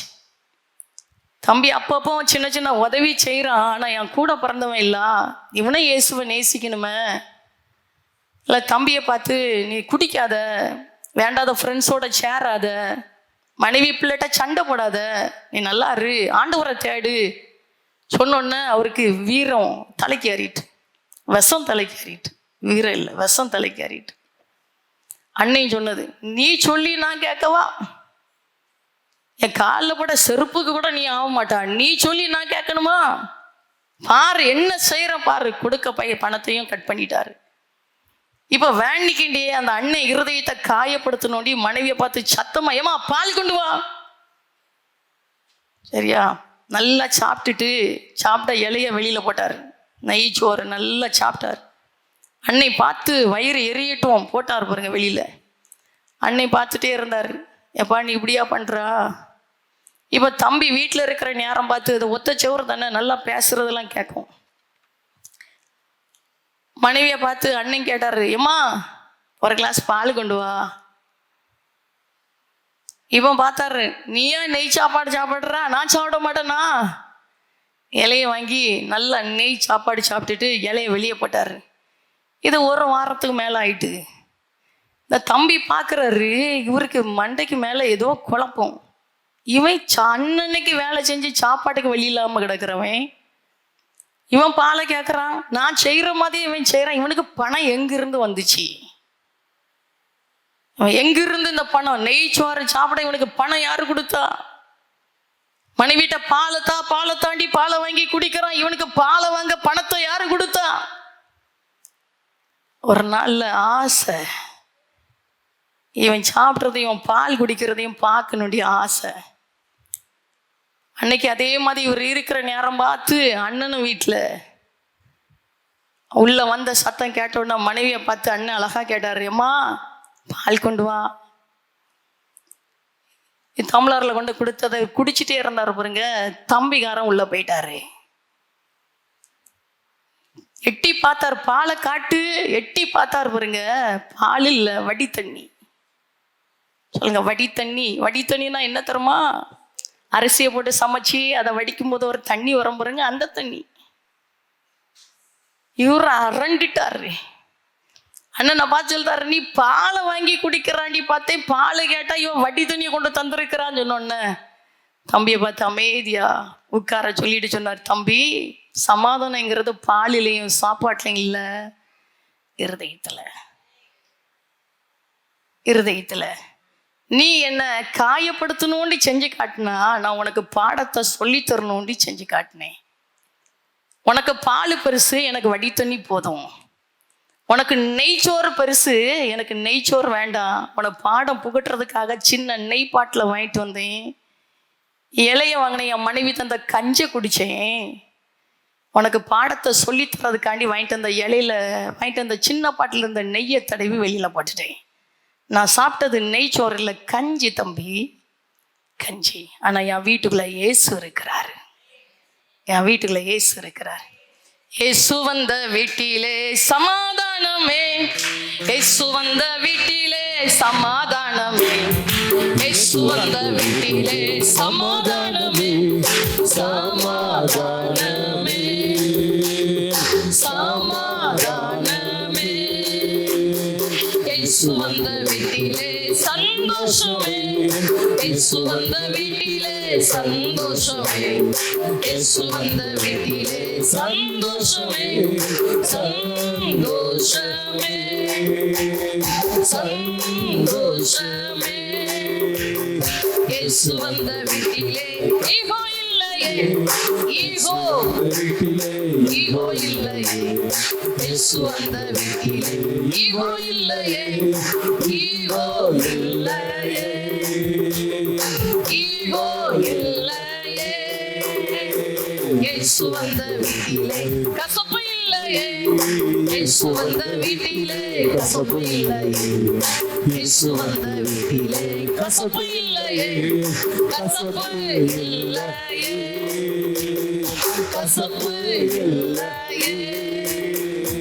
இயேசு வந்த வீட்டிலே பகை இல்லையே, இயேசு வந்த வீட்டிலே பகை இல்லையே, இயேசு வந்த வீட்டிலே பகை இல்லையே, பகை இல்லையே, பகை இல்லையே. ஆமென். அதான் சொன்னார், உம்முடைய வேதத்தை நேசிக்கிறவர்களுக்கு மிகுந்த சமாதானம் உண்டு, அவர்களுக்கு இடரே இல்லை. இப்போ வந்திருக்கிற எத்தனை வீடு குட்டி பரலோகமா இருக்குது உங்களுக்கு தெரியும், உங்களுக்கு தெரியும். நீங்க வசிக்கிற வீட்டில் எத்தனை பேர் சமாதானத்தோடு சாப்பிட்றீங்க உங்களுக்கு தெரியும். நீங்க வசிக்கிற வீட்டுல எத்தனை பேர் சமாதானத்தோடு இரவு நேரத்துல தூங்க போறீங்க உங்களுக்கு தெரியும். புரியுதா? இல்லைனா இல்லைனா பிசாசு உள்ள நுழைஞ்சிட்டான். உங்க சந்தோஷத்தை திருடுகிறவன் பிசாசு, உங்க சமாதானத்தை பறிக்கிறவன் பிசாசு. எங்கேயோ ஒரு இடத்துல வழி கொடுத்துட்டீங்க, சரியா? என்ன ட்ரெஸ் போடுறோம் முக்கியம் இல்லை, என்ன படிக்கிறோம் முக்கியம் இல்லை, என் பிள்ளைக்கு கஷ்டப்பட்டு சம்பாத்தியம் பண்ணி இத்தனை பவுனை சேர்க்கணும் முக்கியம் இல்லை, நல்ல வாழ்க்கை வேணும், அதான் முக்கியம். புரியுதா? நல்ல வாழ்க்கை வேணும். உம்முடைய வேதத்தை நேசிக்கிறவர்களுக்கு மிகுந்த சமாதானம் உண்டு, அவர்களுக்கு இடரில்லை. வாழ்க்கைன்னு என்ன தெரியுமா? இருதயம் ஒன்றிணையணும், ஒரே இருதயம். பிரிவினை இடம் இல்லை, அதை தருகிறவர் அவர் தான். உங்களை வாழ வைக்கிற தகப்பன், சரியா? ஒன்றும் இல்லாட்டும் தண்ணி குடிச்சு வாழ்ந்துருவீங்க. சமைக்க நேரம் இல்லையா, சாப்பாட்டுக்கு சண்டை வராது. கை கொஞ்சம் டைட்டா இருக்குதா, வருமானம் கொஞ்சம் குறையா, சண்டை வராது, சண்டை வராது. பணம் சந்தோஷத்தை தராது, அந்த சந்தோஷம் அற்ப சந்தோஷம். வாங்கி கொடுத்து ஒருத்தரை சமாதானமா வைக்கிறது முடியாத காரியம், அது உலகத்துக்குரியது, சரியா? வாங்கி கொடுத்து ஒருத்தருடைய சந்தோஷத்தை பெற்றுக்கொள்றாங்கிறது அது மணல் மேல் கட்டுற வீட்டுக்கு சமம், எப்பவுமே இடிஞ்சு விழலாம். ஆனா ஒன்னு வாங்கி கொடுக்காட்டும் ஒரு சந்தோஷத்தை தராரு பாருங்க, அதான் அவர். கையை தட்டி அப்பா மகிமைப்படுத்து, நல்லா கையை தட்டி ஹல்லேலூயா. அவர் நல்லவர், அவர் நல்லவர். சரி, கடைசியா முடிக்க போறோம். ஒன்னே ஒன்று பாருங்க, ஓசியா 4ஆம் அதிகாரம் 6வது வசனம், சரியா? எல்லாரும் கண்டிப்பா கேட்கக்கூடிய வசனம். ஓசியா 4:6. நீ உன் தேவனுடைய வேதத்தை மறந்தாய், ஆகையால் நான் உன் பிள்ளைகளை மறந்து விடுவேன். புரியுதா உங்களுக்கு? புரியுதா? புரியலையா? நல்லவர். சந்தோஷமா? எதுவுமே சந்தோஷமா இருக்கிறீங்க, எதுவுமே கலக்க ஆசைப்படுறீங்க. அழகா சொல்றார், நீ உன் தேவனுடைய வேதத்தை மறந்தாய், ஆகையால் நான் உன் பிள்ளைகளை மறந்து விடுவேன். புரியுதா? நம்மளை கொஞ்சம் சோதித்து புடமிட்டு பார்ப்பாரு. சொல்லுங்க, அவர் நல்லவர். இல்ல, சொல்றாரு, நீ உன் தேவனுடைய வேதத்தை மறந்தாய், ஆகையால் நான் உன் பிள்ளைகளை மறந்து விடுவேன். தயவு செய்து உங்களை பார்த்து சொல்றேன், உங்க பிள்ளைங்க நல்லா இருக்கணும்னா இதை நேசிங்க. உங்க பிள்ளைங்க நல்லா இருக்கணும்னு உங்களுக்கு ஆசை இருந்துச்சுன்னா இதை நேசிங்க. சொத்துக்களை சேர்த்து வைக்காட்டும் பிள்ளைகளுக்கு சாபத்தை சேர்த்து வச்சிடாதுங்க. புரியுதா? பிள்ளைங்க பாவம், பிள்ளைங்க பாவம்.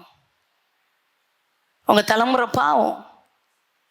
நீங்க நினைக்கிறீங்க அவங்களுக்கு சாப்பாடு கொடுத்துட்டா நல்லா இருக்கிறாங்க, அவங்க கல்யாணத்தை பண்ணி வச்சுட்டா போதும்னு நினைக்கிறீங்க. இல்ல, நல்லா இல்லை, அவங்க நல்லா இல்லை. தயவு செய்து 2 கையெடுத்தவங்களை கும்பிட்டு சொல்றேன், உங்க பிள்ளைகளுக்கு சாபத்தை சேர்த்து வைக்காதுங்க. சாப வார்த்தையை சொல்றாரு, நீ என் வேதத்தை மறந்தால் நான் உன் பிள்ளைகளை மறந்துடுவேன் சொல்றாரு. 2 கையெடுத்தவங்களை கும்பிட்டு பேசுறேன், பிள்ளைகளுக்கு சாபத்தை சேர்த்து வைக்காதுங்க. 2 கண்ணும் சரியா தெரியாத ஒரு சகோதரன் உண்மையில சொன்னாரு, பக்கத்துல வச்சு அவர் கிட்ட வர்றது மட்டும்தான் இந்த வேதத்தை அப்படியே காமிச்சு சொல்றாரு, இந்த வேதத்தை இப்படி வாசித்தே எத்தனையோ முறை வேதத்தை வாசித்து முடிச்சுட்டேன். புரியுதா? அவருக்கு தூரத்துல வச்சு வேதத்தை வாசிக்க முடியாது, பக்கத்துல வச்சு சொல்றாரு, இந்த வேதத்தை எத்தனையோ முறை வாசித்து முடிச்சுட்டேன். தேவ பிள்ளையே, உங்க பிள்ளை நல்லா இருக்குன்னு நினைச்சிடாதுங்க, அது நல்லா இல்லை. நீ உன் தேவனுடைய வேதத்தை மறந்தாய், ஆகையால் நானும் உன் பிள்ளைகளை மறந்து விடுவேன். இதுதான் சட்ட புத்தகம். புரியுதா? இதுதான் சட்ட புத்தகம். அவரை யாரையும் ஏமாற்ற முடியாது. நீங்க சுகமா கண்ணை மூடணும்னா பிள்ளைங்க உங்க பந்திய சுற்றிலும் ஒளிவு மர கண்டுகளை போல நல்லா இருக்கணும். சரியா? நீங்க தரித்திரத்துல, பிள்ளைங்களும் தரித்திரத்துல வாழக்கூடாது. பிள்ளைகள் மூலமா உங்க தலை தூக்கப்படணும். சொல்லுது புரியுதா?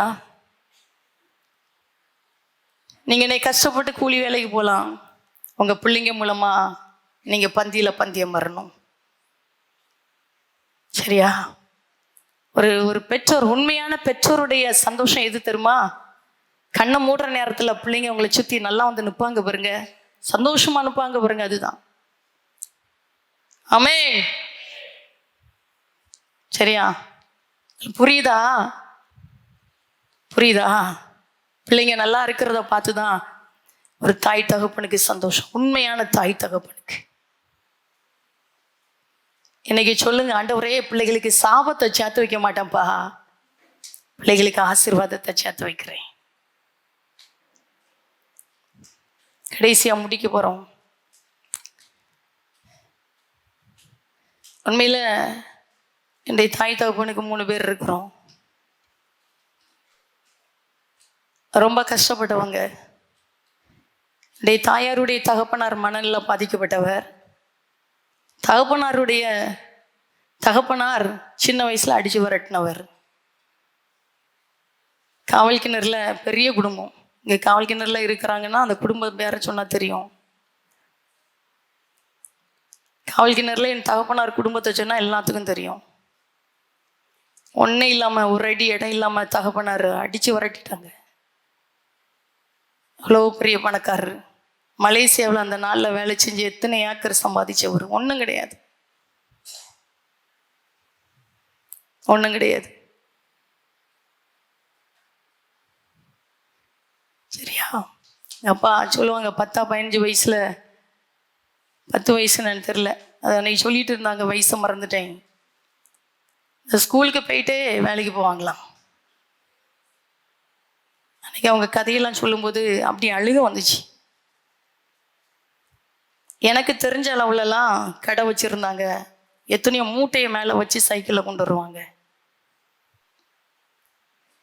சொல்லுவாங்க, முன்னாடி துணி வியாபாரம் பண்ணியிருக்கிறேன், ஒரு வீட்டில் வண்டியில் சைக்கிளில் துணியை கொண்டு போவேன்.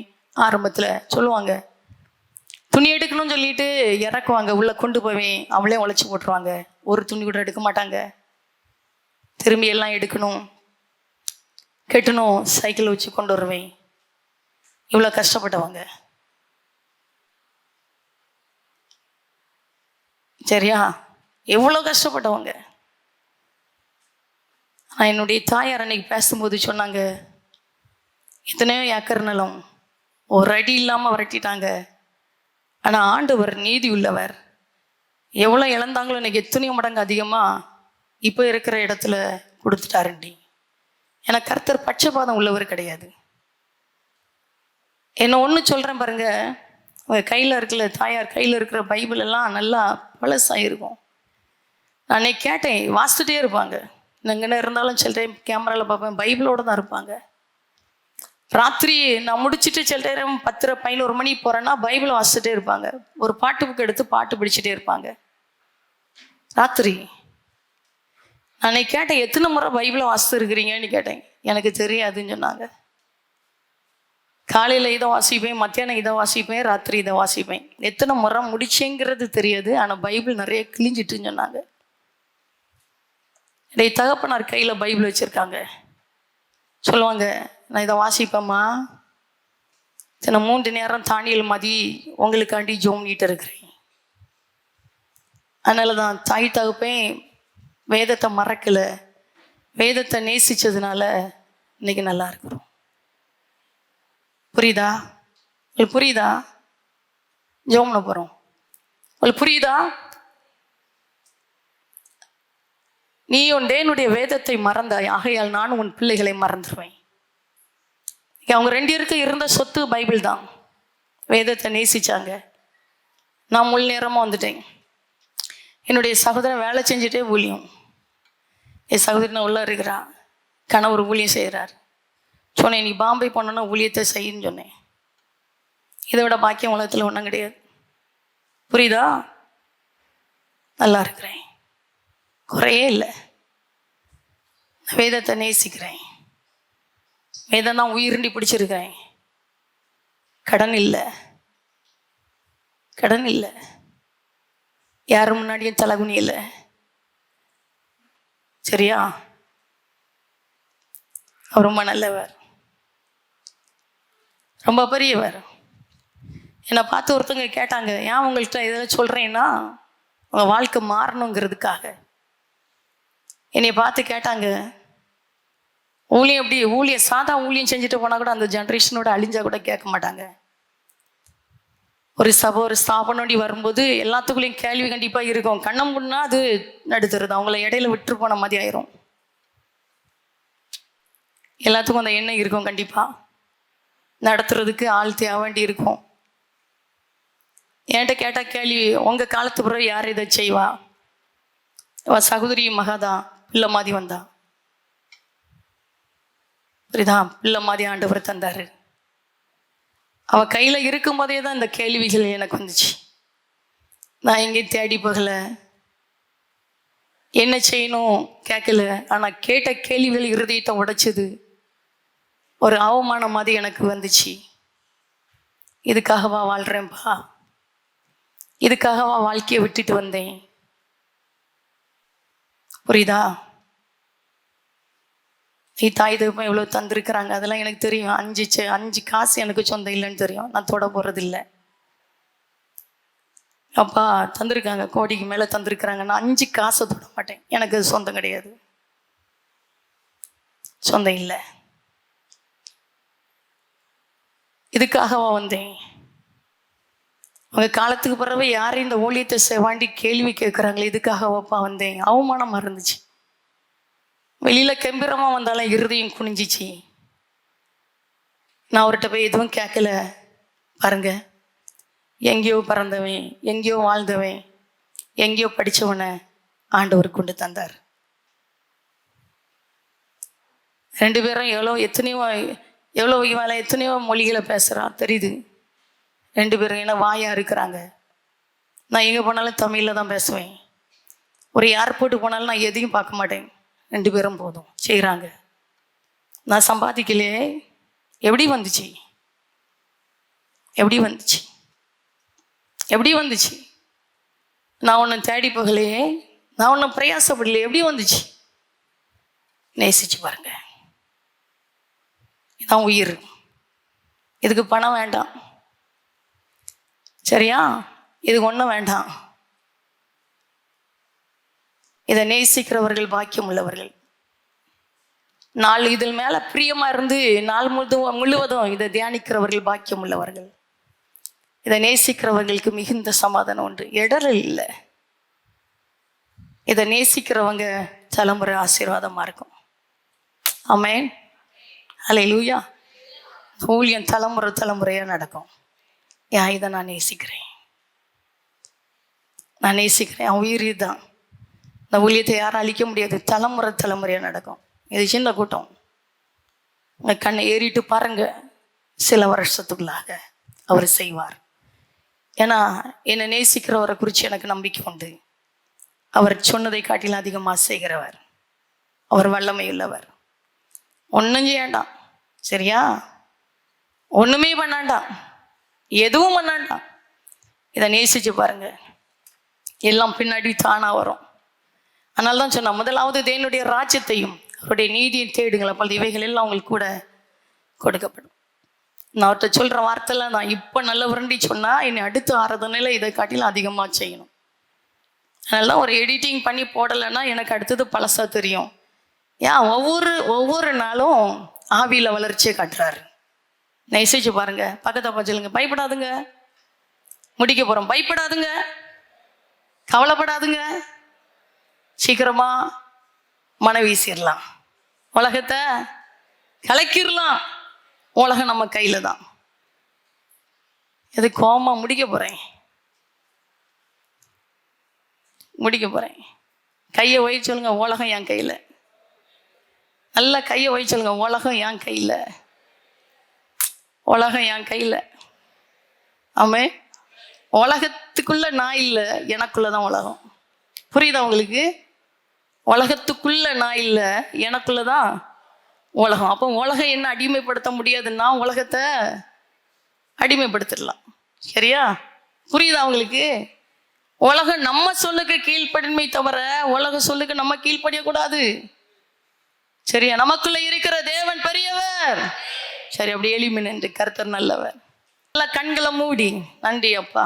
ஜீவனுள்ள நாட்கள் எல்லாம் இயேசுவுக்காய் வாழ்வோம், இருப்பதுவோ ஒரு வாழ்வு, அதை அவருக்கு கொடுத்திடுவோம். நல்ல கைகளை தட்டி, ஜீவனுள்ள நாட்கள் எல்லாம் இயேசுவுக்காய் வாழ்வோம், இருப்பதுவோ ஒரு வாழ்வு, அதை அவருக்கு கொடுத்திடுவோம். வாழ்ந்திடுவோம், நாம் வாழ்ந்திடுவோம், இயேசுவுக்காக வாழ்ந்திடுவோம். வாழ்ந்திடுவோம், நாம் வாழ்ந்திடுவோம், இயேசுவுக்காக வாழ்ந்திடுவோம். ஜீவனுள்ள நாட்கள் எல்லாம் இயேசுவுக்காய் வாழ்வோம், இருப்பதுவோ ஒரு வாழ்வு, அதை அவருக்கு கொடுத்திடுவோம். ஜீவனுள்ள நாட்கள் எல்லாம் இயேசுவுக்காய் வாழ்வோம், இருப்பதுவோ ஒரு வாழ்வு, அதை அவருக்கு கொடுத்திடுவோம். பிள்ளைங்க நல்லா இருக்கட்டும், சுகமா இருக்கட்டும்ப்பா. வீண் செலவு வரக்கூடாது, வீண் நஷ்டம் வரக்கூடாது. தடைகள் மாறட்டும், தாமதம் மாறட்டும். சீக்கிரமா அங்கே பிள்ளைகளுடைய தலையை உயர செய்யுங்க. உங்களை ரொம்ப விசுவாசிக்கிறாங்கப்பா. உங்கள் வார்த்தையை பிடிச்சிருக்கிற பிள்ளைங்களை கனப்படுத்திருங்க. தகப்பன் வார்த்தையை மாத்திரம் நம்பி இருக்கிற பிள்ளைங்களை உயர்ந்த அடைக்கலத்தில் வச்சு மேன்மைப்படுத்துங்க. பிள்ளைங்கள்லாம் நல்லா இருக்கட்டும். எந்த மந்திர கட்டானாலும் பிள்ளைகளை தொட முடியாது. யாகங்கள், பில்லி சூனிய வல்லமைகள், ஏவுதல்கள் பிள்ளைகளை தொட முடியாது. அப்படி அந்த கிரிகளை அழிக்கிறேன். அது எரிஞ்சு போட்டோம், அழியட்டும். இவளுடைய வாழ்க்கை தலைமுறைகள் நல்லா இருக்கட்டும், பிள்ளைங்க நல்லா இருக்கட்டும். அப்படியே ஒரே ஒரு நிமிஷம் அவங்க வலது கரத்தை இருதயத்தில் வச்சு, என் சந்ததிகளை நல்லா வைங்க பாண்டி சொல்லுங்க. தலைமுறை தலைமுறையாய் உம்மை சேவிக்கட்டும் அப்பா. சந்ததி சந்ததியாம் பிள்ளைங்க நல்லா இருக்கட்டும். அப்படியே சொல்லுங்களா? சந்ததி ஆசீர்வாதத்தை பெற்றுக்கொள்கிறேன்ப்பா. பிள்ளைங்களை நல்லா வைங்க, பிள்ளைங்களை நல்லா வைங்க. சின்ன சின்ன பிள்ளைங்க மேலே நல்ல சுக வாழ்வு வச்சு பேசுகிறேன், நீடித்த வாழ்வு வச்சு பேசுகிறேன். வாலிப பிள்ளைங்க மேலப்பா, பெரியவங்க மேலே தகப்பனே உம்முடைய சமூகத்துக்கு முன்னாடி நின்று உரிமையாக சொல்கிறேன், எங்கள் பிள்ளைங்க சுகமாக இருக்கட்டும், ஆரோக்கியமாக, சந்தோஷமாக, சமாதானமாக இருக்கட்டும், ஆசீர்வாதமாக இருக்கட்டும்ப்பா, பிரகாசிக்கட்டும். பெரிய காரியத்தை தொடர்ந்து செய்யுங்க.